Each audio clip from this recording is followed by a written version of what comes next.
விஜயை பொறுத்தவரை எப்படியாச்சும் செந்தில் பாலாஜியை அரெஸ்ட் பண்ணி உள்ள வைக்கணும் அப்படின்றதுல மிக தீவிரமாக இருக்கிறாரு. 5 வருஷம் முன்னாடி ஊழல் நடந்துச்சுன்றீங்க. இப்போ நீங்கள் 41 இடத்துல ரெய்டு பண்ணீங்கன்னா அங்கே என்ன இருக்கும்? இப்போ நார்மலாக இருக்கவங்களே வந்துட்டு கொஞ்சம் கிரிமினலாக சில விஷயங்கள் பண்ணுறாங்க. இவர் இப்போ அமைச்சராக இல்லாட்டி கூட அவரோட இன்ஃப்ளூயன்ஸ் இருக்கும்ல சார், அதை வச்சு கலைக்க விஜயோட நினைப்பு என்னன்னா, கரூர் சம்பவத்துக்கு காரணம் செந்தில் பாலாஜி. அப்படி ஒரு பிம்பத்தை மக்கள் மத்தியில் கொண்டு போயிட்டாங்க. கர்நாடக முதலமைச்சர் சிவகுமார் இதை வச்சு ஸ்கோர் பண்ணிட்டாரு. அப்போ அவர் வரதா இருந்தாரு, நான் தான் வர வேணான்னு தடுத்து நிறுத்திட்டேன் அப்படின்னு. காவேக்காலாம் ஜனநாயகம் படம் பார்த்து தியேட்டர்ல அமைச்சர்கள் அழுத ரீல்ஸ் தான் பார்த்தாமே தவிர இங்க காவிரி தண்ணீர் வரலையே. உங்க கண்ணீர் என்ன பிரயோஜனம்?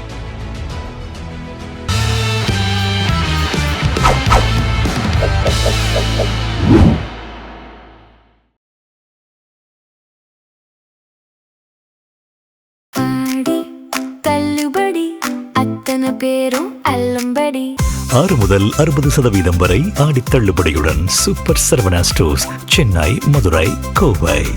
ஜெம் டிவி நேயர்களுக்கு அன்பார்ந்த வணக்கம். நான் உங்கள் தொகுப்பாளர் விஜய் டீனா. இன்றைய நேர்காணல்ல நம்மளோட ஃபேவரட் கெஸ்ட் நாதன் சார் இருக்காரு, ஃபேமஸ் ஜேர்னலிஸ்ட். வணக்கம் சார். வணக்கம் சார். அதாவது காரசாரமா நிறைய விஷயங்கள் அனல் பறக்க நீங்க பொலிட்டிக்கல் அப்டேட்ஸ் கொடுத்துட்டு இருக்கீங்க.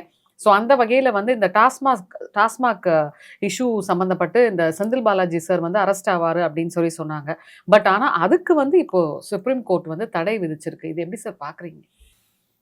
விஜயை பொறுத்தவரை எப்படியாச்சும் செந்தில் பாலாஜியை அரெஸ்ட் பண்ணி உள்ள வைக்கணும் அப்படின்றதுல மிக தீவிரமாக இருக்கிறார். இதற்காக தமிழக அரசு எந்திரம், போலீஸ் டிபார்ட்மெண்ட்டு, அரசு வழக்கறிஞர்கள் மிக தீவிரமாக வேலை பண்ணிகிட்டு இருக்காங்க. இதற்காக மக்களின் பணம், பல லட்சம் வரிப்பணம் செலவிடப்படுகிறது. செந்தில் பாலாஜி மேலே இப்போ உள்ள கேஸ் என்ன தெரியுமா? 2021 25 வரைக்கும் திமுக ஆட்சி காலத்தில் அவர் ஊழல் செஞ்சிட்டாருன்னு சொல்லி அப்போ ஒன்றிய அரசினுடைய அமலாக்கத்துறை இடி, என்ஃபோர்ஸ்மெண்ட் டைரக்டரேட், அவங்க ரெய்டு பண்ணுறாங்க. ரெய்டு பண்ணி வாட்ஸ்அப் சாட்டு அப்படின்னு சொல்லி சில துண்டு காகிதங்கள்லாம் விட்டுட்டு 1000 கோடிக்கு மேலே ஊழல் நடந்திருக்கு அப்படின்னு சொல்லி குற்றச்சாட்டு வச்சாங்க. வழக்கெல்லாம் போட்டாங்க. உடனடியாக இவங்க கவர்மெண்ட், திமுக கவர்மெண்ட் சுப்ரீம் கோர்ட்டுக்கு போனாங்க. சுப்ரீம் கோர்ட்டு தலையில் குட்டு வச்சுது. யாருக்கு? இடி தலையில். என்னன்னா, ஃபெடரலிசம்னா என்ன? இந்தியா ஒரு ஃபெடரலிசம் உள்ள ஒரு நாடுன்னு சொல்கிறோம். அப்போ மாநிலங்களும் மத்திய அரசும் சேர்ந்த கூட்டாட்சி தான் இங்கே இருக்குது. நீங்கள் ஒரு ஒன்றிய அரசனுடைய ஒரு ஏஜென்சி எப்படி டாஸ்மாக் தலைமையகத்தில் போய் ரெய்டு நடத்தலாம்? இது ஃபெடரலிசத்துக்கு எதிரானது. இப்போ தமிழ்நாட்டில் விஜிலன்ஸ்னு ஒரு ஊழல் ஒழிப்புத்துறை, ஒரு போலீஸ் இருக்குது. அதை தாண்டி நீங்கள் எப்படி போகலான்னு சொல்லி அந்த விசாரணை எல்லாத்துக்குமே தடை போட்டுருச்சு. யாரு? Supreme court. இது முடிஞ்சுதா? இந்த தடையெல்லாம் போட்டாச்சா? அப்போ தடை நியாயமாக தான் சார் இருக்கு. ஆமாம் இருக்கு. இப்போ என்ன பண்ணியிருக்கிறாங்க விஜய் கவர்மெண்ட்டு, அந்த இடி தடை பெற்ற வழக்கு இருக்கு இல்லையா, அதை தோண்டி எடுத்துகிட்டு அதில் இருக்கிற ஸ்டேட்மெண்ட்டு, அதில் டாஸ்மாகுனுடைய ஒரு அடிஷ்னல் செக்ரட்டரி அதுக்கு எதிராக ஒரு ஸ்டேட்மெண்ட் கொடுத்துருந்தார். யாருக்கு? இடிக்கு எதிராக கொடுத்துருந்தார். இப்போ கவர்மெண்ட் மாறிடுச்சு இல்லையா, மாறின பிறகு தன்னுடைய ஸ்டேட்மெண்ட்டை மாற்றி கொடுக்குறார். புரியுதுங்களா? புரியுது. ஆமாம். இப்போ செந்தில் பாலாஜிக்கு எதிராக கொடுக்குறார்.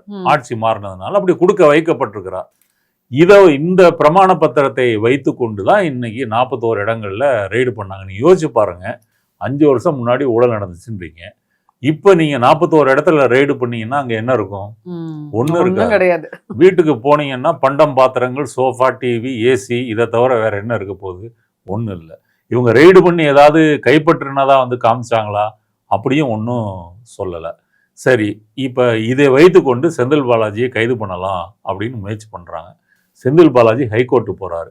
ஹைகோர்ட்டில் நீதிபதி இளந்திரையன் அவர் முன்னாடி விசாரணைக்கு வரும்போது அரசு வழக்கறிஞர் என்ன சொல்கிறாருன்னா, நிறைய ஆதாரங்கள் இருக்குது, தப்பு பண்ணியிருக்காங்க, ஊழல் நடந்திருக்கு, பாட்டில் விற்கிறதுல ஊழல், டாஸ்மாக் சரக்குகளை ஏற்றுக்கொண்டு போன அந்த லாரி, அந்த டெண்டர், போக்குவரத்து டெண்டரில் ஊழல், அப்புறம் பார் உரிமம் கொடுத்ததில் ஊழல் அப்படின்னு சொல்கிறாங்க. அன்னைக்கு 1000 கோடி சொன்னவங்க இன்னைக்கு 100 கோடின்னு சொல்கிறாங்க.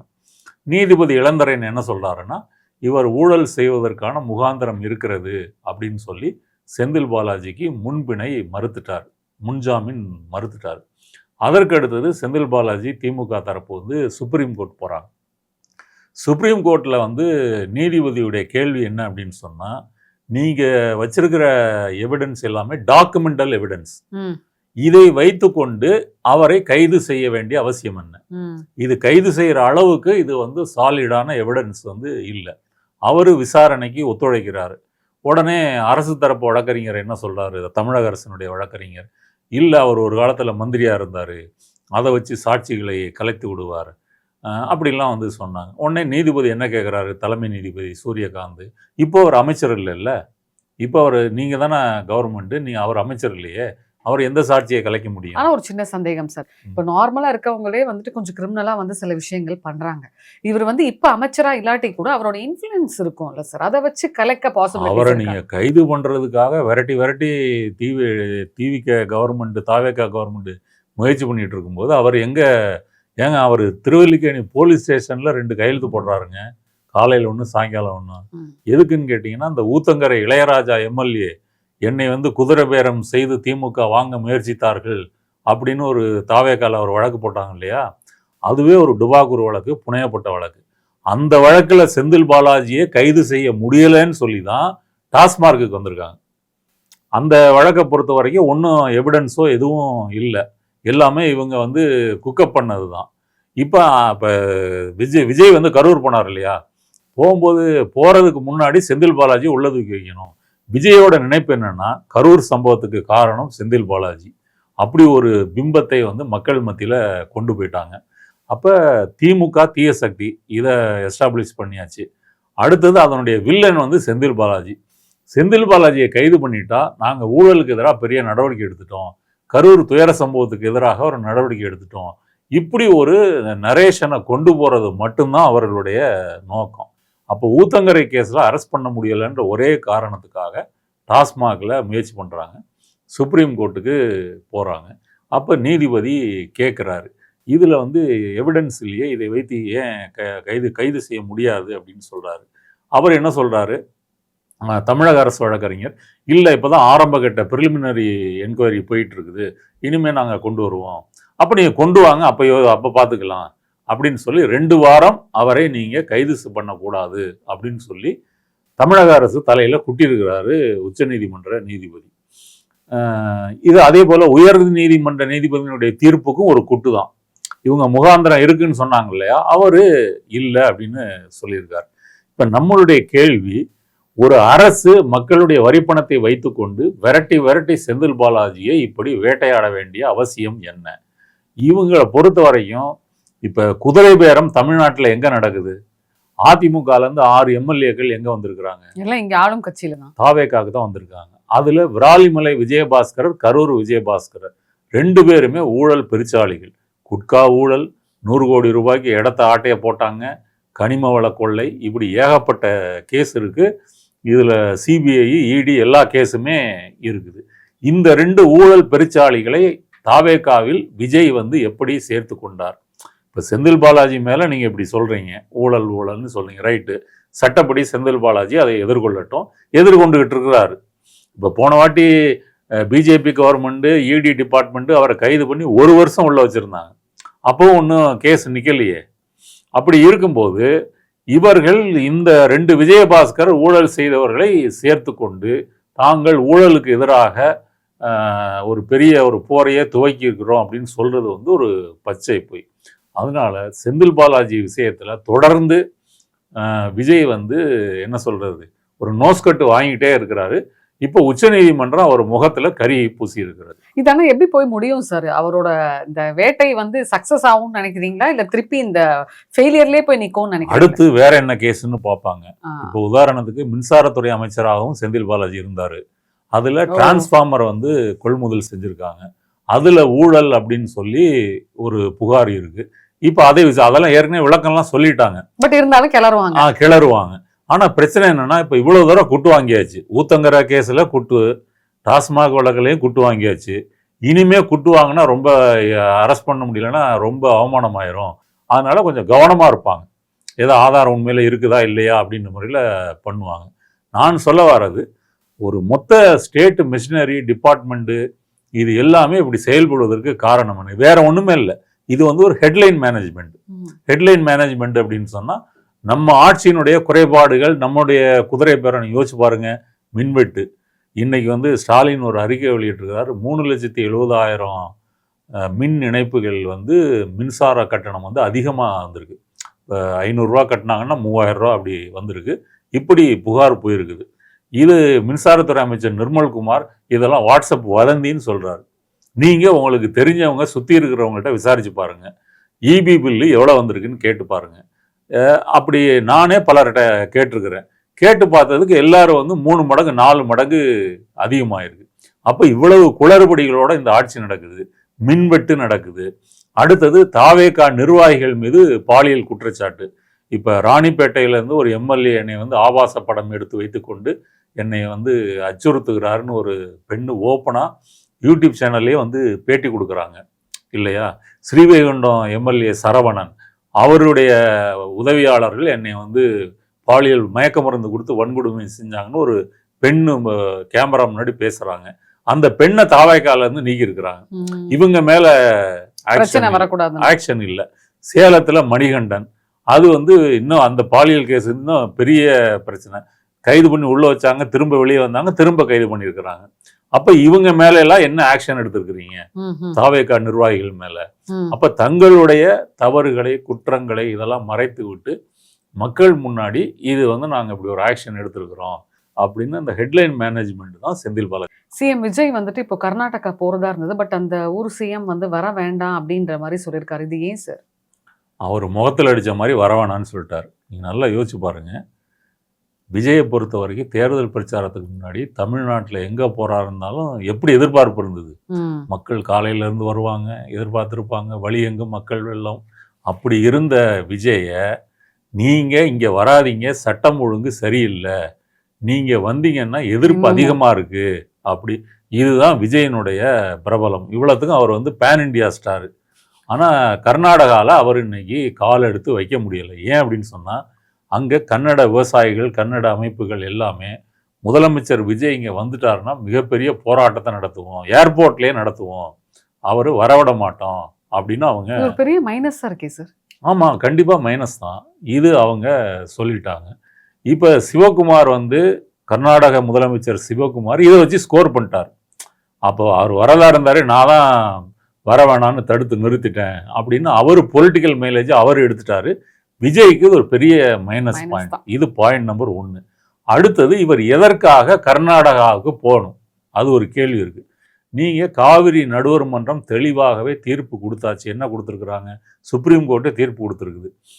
வருடா வருடம் நீர் நிலவரத்தை பொறுத்து கர்நாடக அரசு தமிழகத்துக்கு இத்தனை டிஎம்சி கொடுக்கணும் அப்படின்னு சொல்லிட்டாங்க. இப்போதைக்கு உள்ள பிரச்சனைக்கு வந்து காவிரி மேம்பாட்டு ஆணையம் இருக்கு இல்லையா, தமிழ்நாட்டுக்கு 15 நாட்களில் 4.5 டிஎம்சி நீர் வந்து கொடுக்கணும்னு உத்தரவு போட்டாங்க. இப்போ இந்த உத்தரவை கர்நாடக அரசு செயல்படுத்தணும். தமிழ்நாட்டுக்கு தண்ணி கொடுத்து தான் ஆகணும். கொடுக்கலன்னு அவங்க சொல்ல முடியாது. கொடுக்கலன்னு சொன்னால் என்ன ஆகுன்னு கேட்டிங்கன்னா, உச்சநீதிமன்ற தீர்ப்பை நீங்கள் அவமதித்த குற்றத்துக்கு ஆளாகிறீங்க. அப்படி பார்த்தீங்கன்னா ஒரு அரசியல் சாசன நெருக்கடி வந்துடும். நீங்கள் ஒரு உச்சநீதிமன்றம், ஒன்றிய அரசு, ஃபெடரலிசம் இதெல்லாம் சொல்கிறோம். இதை ஏற்றுக்கொண்டு தான் எல்லா மாநிலங்களும் இருக்கிறோம். அப்போ நீங்கள் நீதிமன்ற தீர்ப்பை வந்து ஏற்றுக்கொண்டு அமல்படுத்தலை அப்படின்னு சொன்னால், அப்போ கர்நாடகா தனி நாடா அப்படின்னு ஒரு கேள்வி வருமா இல்லையா? இப்போ இவ்வளவு சட்டப்பூர்வமாக நமக்கு பாதுகாப்பும் நீதியும் இருக்கும்போது நீங்கள் குறுக்கு வழியில் விஜய் எதற்கு சிவகுமாரை சந்தித்து பேசணும்? ஒரு கேள்வி இருக்குதா இல்லையா? இப்போ காவிரி மேம்பாட்டு ஆணையம் 4.5 டிஎம்சி கொடுக்கணும்னு சொல்லியாச்சு. நீங்கள் அதுக்கு தானே போராடணும். இப்போ விஜய் வந்து இவருக்கு லெட்டர் போடுறாரு மோடிக்கு. ஒன்றிய அரசு இந்த மாதிரி மேகதாதுல அணை கட்ட போகிறதா கர்நாடக அரசு சொல்லுது, நீங்கள் அதெல்லாம் கொஞ்சம் பார்த்து சரி பண்ணணும், தண்ணி தரமாட்டேன்றாங்க, நீங்களும் பார்த்து சரி பண்ணணும். இப்படி இந்த அணுகுமுறையில் எழுதியிருக்கிறார். இப்படியே லெட்டர் எழுதக்கூடாது. லெட்டர் எழுதுறதா எப்படி எழுதணும்? மோடி அவர்களே, இந்தியாவில் அரசியல் சாசனத்தினுடைய சட்டப்படி ஆட்சி நடக்குதா, இல்லை மாநிலங்கள் தனித்தனியாக தனிநாடு மாதிரி போயிருச்சா? இப்போ கர்நாடகா வந்து நீதிமன்ற தீர்ப்பை ஏற்றுக்கொண்டு தண்ணீர் எங்களுக்கு அனுப்ப மாட்டேங்குது. இதுக்கு என்ன செய்ய போகிறீங்க? இது எப்படி அமல்படுத்த போகிறீங்க? இது அமல்படுத்தலைன்னா நாங்கள் தமிழ்நாட்டில் மிகப்பெரிய போராட்டம் நடத்துவோம், நாங்களும் ஒன்றிய அரசுக்கு இனிமேல் வரி கொடுக்க மாட்டோம், பந்து நடத்துவோம், ஒன்றிய அரசு அலுவலகங்கள் முன்னாடி முற்றுகை போராட்டம் நடத்துவோம். இப்படி ஒரு போராட்ட அணுகுமுறையில் சொன்னாதான் அவங்க வழிக்கு வருவாங்க. இப்போ நீங்கள் யோசிச்சு பாருங்க, கர்நாடகாவில் காங்கிரஸ் கவர்மெண்டுடைய ஆட்சி நடக்குது, இதற்கு முன்னாடி பிஜேபி ஆட்சி நடக்குது. அப்போ 2 கட்சிகளுக்குமே கர்நாடகா தான் முதன்மையான மாநிலம், தமிழ்நாடு முதன்மையான மாநிலம் அல்ல. ஏன்னா இங்கே அந்த 2 கட்சிகளும் இப்போ பிஜேபிக்கு ஒரு எம்எல்ஏ தான் இருக்கிறாரு, ஒரு எம்பி கூட இல்லை. காங்கிரஸை பொறுத்த வரைக்கும் 5 எம்எல்ஏக்கள் இருக்கிறாங்க, 2 அமைச்சர்கள் இருக்கிறாங்க. இப்போ ராகுல் காந்தியோ இல்லை மோடி அமித்ஷாவோ தமிழ்நாடா கேரளா கர்நாடகாவா அப்படின்னா எதை சூஸ் பண்ணுவாங்க? கர்நாடகாவா தான் சூஸ் பண்ணுவாங்க. அப்போ இப்போ மத்திய நீர்வளத்துறை இணையமைச்சர் என்ன சொல்லியிருக்காரு தெரியுமா? கர்நாடகா மேகேதாது அணை கட்டுவதற்கு தமிழ்நாட்டுடைய அனுமதியை பெற தேவையில்லைன்னு சொல்லியிருக்காரு. அப்போ மத்திய பிஜேபியாக இருக்கட்டும், மத்திய காங்கிரஸாக இருக்கட்டும், கர்நாடகாவுக்கு ஆதரவாக இருக்கும்போது இந்த 2 கட்சிகளுடைய தமிழ்நாட்டுகளை மட்டும் சவுண்ட் விடுறாங்க. நாங்கள் காவிரிக்காக குரல் கொடுப்போம் அப்படி இப்படின்னு மாணிக்கம் தாகூரோ நயனார் நாகேந்திரனோ சொல்கிறார். ஸோ இப்படி சட்டப்பூர்வமாக போராடுவதை விட்டு இவர் குறுக்கு வழியில் விஜய் போகிறதே தப்பு. இவர் போகிறது தப்புன்றது விவசாய சங்கங்கள் எதிர்க்கிறாங்க, ஸ்டாலின் எதிர்க்கிறாரு, அன்புமணி, எடப்பாடி, சீமான் வரைக்கும் எல்லாருமே எதிர்ப்பு தெரிவிச்சிருக்கிறாங்க. இவர் என்ன பண்ணியிருக்கணும்? ஒரு அனைத்து கட்சி கூட்டத்தை கூட்டியிருக்கணும். கூட்டி இதற்கு முன்னாடி என்ன நடந்துச்சு, உங்கள் ஆலோசனைகளை சொல்லுங்கள், எப்படி நம்ம இந்த போராட்டத்தை எடுத்துகிட்டு போகிறது, இப்படி பண்ணுறதுக்கு பதிலாக இவர் என்ன நினைக்கிறாருன்னா, ஜனநாயகன் படம் அங்கே ஓடி இருக்கு, எங்கே கர்நாடகாவில் கன்னட மொழி டப் பண்ணி ஓடி இருக்குது. இப்போ விஜய் படம் அங்கே எப்படி ஓடிச்சு யோசிச்சு பாருங்க. வழக்கமாக ஒரு முறை ரஜினி காவிரி பிரச்சனையில் வாய்ஸ் கொடுத்தாருன்னு சொல்லி கன்னட அமைப்புகள் அவருடைய படத்தை அங்கே ஓட விடலை. உடனே ரஜினி மன்னிப்பு கேட்டார். இது ஒன்று. 2வது பாகுபலி படத்தில் இவர் கட்டப்பாவா சத்யராஜ் நடித்தார். அப்போ சத்யராஜ் இங்கே சத்யராஜை பொறுத்தவரையும் உங்களுக்கு தெரியும், ஒரு திராவிட கொள்கை இதிலெல்லாம் இதாக இருப்பார். அவர் இதை பற்றி பேசிட்டாருன்னு சொல்லி, காவிரி பற்றி பேசிட்டாருன்னு சொல்லி கன்னட அமைப்புகள் பாகுபலி படத்துக்கு பிரச்சனை பண்ணாங்க. அப்போ சத்யராஜ் அது குறித்து விளக்கம்லாம் போட்டார், வீடியோலாம் போட்டு தான் அப்புறம் அது செட்டில் பண்ணாங்க. இனிமேல் நான் மற்ற மொழியில் நடிக்கவே மாட்டேன்னே அவர் சொல்லிட்டார், நொந்து போய். இப்படியெல்லாம் இருக்கும்போது விஜய் தமிழ்நாட்டின் முதலமைச்சராக இருக்கும்போது ஜனநாயகன் படம் மட்டும் அங்கே எப்படி ஓடுது? சிந்திக்க வேண்டிய விஷயம். அப்போ அதில் ஏதோ ஒரு இது உள்குத்து இருக்குதா இல்லையா? இப்போ அந்த ஜனநாயகன் படம்லாம் ஓடி முடித்தது பிறகு அந்த பேரை நம்ம கெடுத்துக்கொள்ளக்கூடாது அப்படின்றதுக்காக தான் இவர் போறாரு.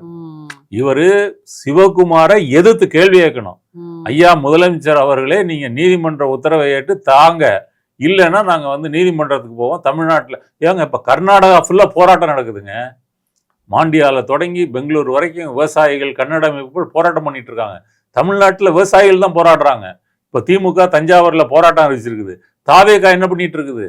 தாவேகாலாம் ஜனநாயகன் படம் பார்த்து தியேட்டரில் அமைச்சர்கள் அழுத ரீல்ஸ் தான் பார்த்தாமே தவிர இங்கே காவிரி தண்ணீர் வரலையே, உங்கள் கண்ணீர் என்ன பிரயோஜனம்? அப்படி இருக்கு இல்லையா? அப்போ இவர் இப்போ இவர் பெங்களூர் போவாராம். அங்கே விதான் சௌதா அதில் அந்த கான்ஃபரன்ஸ் ஹால் பெயிண்ட் எல்லாம் அடித்து இவங்க பேசுவாங்களாம். அப்புறம் சிவகுமார் இவர் ஹெலிகாப்டரில் கூட்டு போய் விஜய் சார் இங்கே தான் நாங்கள் மேகதாது டேம் கட்ட போகிறோம் பார்த்துங்கன்னு கூட்டிகிட்டு வருவாராம். இப்படி ஒரு இன்ப சுற்றுலா போகிறதுக்காக இவர் போகிறாரு. அப்போ தமிழ்நாட்டின் உரிமைகளை காவு கொடுப்பது தான் இந்த கர்நாடக சந்திப்பு. இப்போ நீங்கள் போகிறேன்னு சொல்லி ரெடி ஆகிட்டீங்க 13 பேர் கொண்ட குழுவோட. ஆனால் அவங்க வரக்கூடாதுன்னு உங்களை நோஸ் கட் பண்ணிட்டாங்க. அப்போ செந்தில் பாலாஜி இதில் உச்சநீதிமன்றம் கரிய பூசின மாதிரி இப்போ சிவகுமார் கரிய பூசி இருக்கிறாரு. இதுதான் நிலவரம். ஸோ அருமையாக நிறைய விஷயங்கள், காரசாரமான விஷயங்கள் சொன்னீங்க சார். வேற ஒரு பதிவில் சந்திக்கலாம். நன்றி. நன்றி.